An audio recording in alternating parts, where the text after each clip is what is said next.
glamorous life if the clothes are anything to go by. That's Sheila E. Welcome. Thank you. Nice to see you. I'll talk about Prince in a minute because obviously we can't really interview you without talking about Prince, but I'd also like to talk about somebody who's had a big influence on your career, and that's your father. So tell me a bit about him.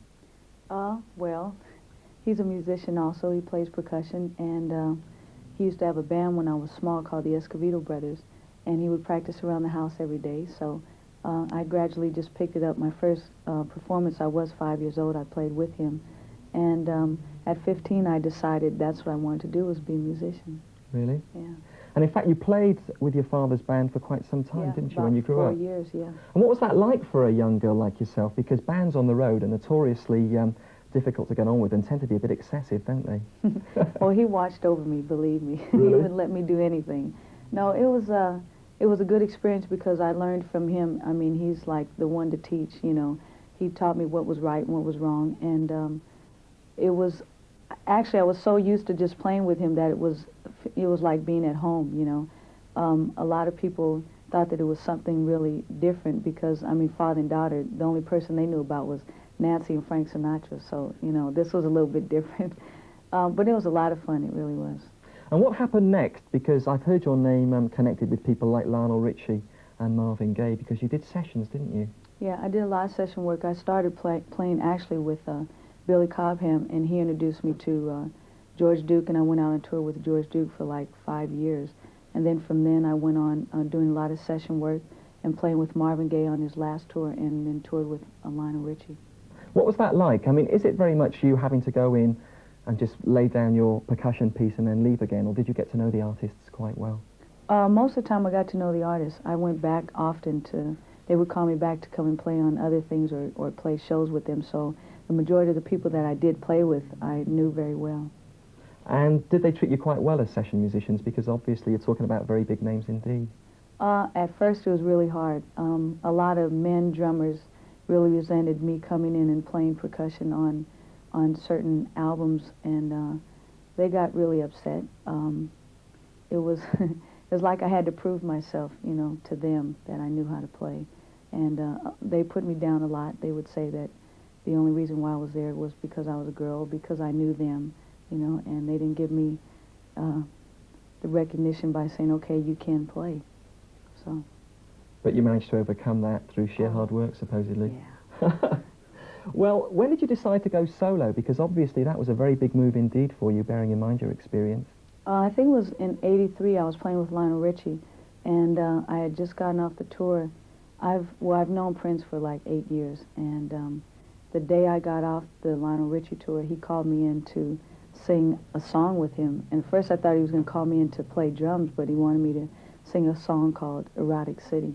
So I went in and sang that, and we did a whole bunch of other things. We did Apollonia 6's album, and then he said, why don't you just, you know, do your own thing? And I said, oh, no, I don't want to do that. You know, I'm too scared. And he says, no, you should, because I think that you've been playing around behind so many people for so long that it's about time that you go out and do your own thing. And I thought about it a day, and then he introduced me to his management company, and they turned me on to Warner Brothers, and like within a couple of weeks my album was done, and I was, glamorous life started. Talking of which, we can go very nicely now into the first Sheila E video. It is in fact The Glamorous Life from Sheila E. We'll be back to talk in a few minutes.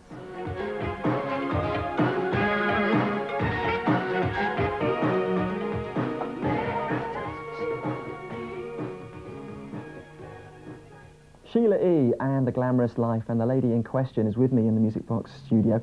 Sheila, we were talking about Prince just a couple of minutes ago, and in fact an air of mystery seems to surround him and all the artists he works with, I think yourself included. I mean, do you agree with that? Because us in Britain don't seem to know hardly anything about you, because interviews are rare, and interviews with Prince are non-existent. Yeah, that's true. So, is it a question of deliberately building up the myth? Well, it's just, you know, it's hard, well, sometimes, I mean, it depends on the artist, but it's just hard sometimes to, you know, when you are an artist, your life is like an open book. I mean, you don't have any privacy anymore. And that's like the most important thing in a musician's life, I think, is to have their privacy. And it's just hard to do interviews when people want to know about you, but I just feel that I don't think that I should tell them anything, because then there's nothing else, you know. And once they know everything about you, it's like then they'll just start talking bad about you, and there's, well, what's left of Sheila E? Nothing, you know. And now I think that people are, you know, they want to know more about me, and I only give them so much, and that's it. Tantalizes to you. Because you have to play the game to an extent, don't you, to promote your career? I mean, you have so. to get the press interested and airplay on the radio, so you have to kind of make a personality of yourself. Yeah. So it's a question of balance then, do you think? Yeah. Now, because there is quite an absence of interviews with Prince, and I think interviews have been rare with yourself, the press have been speculating quite a bit about the pair of you, and at one time it was suggested that you might be romantically linked. So how accurate is that? I hate these questions. No, we're just friends. No, we are. We're just friends. I met him a long time ago in Oakland, California, where I live, and he was playing a concert. This is when he first started his first album. And I was really shocked to see somebody who wrote their own music and played every instrument, and who could produce their own album in the studio. So I wanted to meet him, and I did, and we've been friends ever since. He's a very nice guy. So just good friends? Yeah. It's official then. You played some gigs in the States recently, didn't you? And he joined you on stage, didn't he? Or was it vice versa? No, I did. I played a week. I did some cities in the United States, and he came and played 3 shows with me, 2 in Los Angeles and 1 in San Francisco. And how did they go down? Great. Really? Great. Quite a spectacle, in fact, live, I understand. What sort of things do you get up to? I know you move around a fair bit, don't you? Yeah.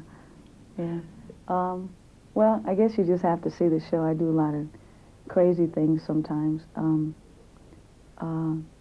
I open up the show with this gigantic coat with lights on it and stuff, and we do a lot of different things, percussion, solos, and drum. I play drums also on the show. I do this whole skit with a toy box.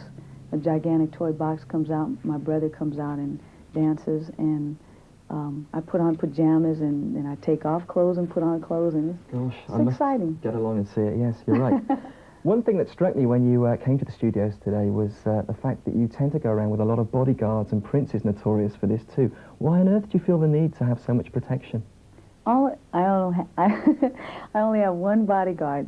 Makeup artist is here, my manager's here, and my wardrobe person is here. All right, so a fair old entourage. But only sometimes I really need like 3 and 4 bodyguards, because there's certain places that I do go to. I've literally been mobbed, and it's really a scary feeling. It's not fun. And people don't mean to do you any harm. They don't mean to do any harm. It's just they want to touch you and get close. And this person one time, I had a scarf on, and they choked me, and I couldn't breathe. They were trying to push me through the crowd, and, my bodyguard had to, like, hit them in the mouth, and they broke their jaw by accident. I'm sorry, but it was an accident. But, I mean, there's no way of getting out those situations. They just want to, hold on to you. There are 2 sides to every story, because Madonna was criticised here recently because her bodyguards, it was felt, went over the top, but then you actually don't hear the other side when people can get quite dangerous with people like yourself. Okay, then what's next for Sheila E? Because your output over here seems to be kind of occasional in a way. The album comes out and stuff, and I was wondering what would be happening next from you. What I'm going to do next is do another album. I'm working on it now, on my 3rd album, and there's a possible tour of going out with Lionel Richie in July, and he'll be touring for a long time, and I think probably Prince and I will go back out on tour. Speculate even more rumours. Sheila E, thanks for coming in today. Thank you. It's been really nice to see you, and we're going to play out this little section of the show with Sheila E's last single, I Love Bizarre.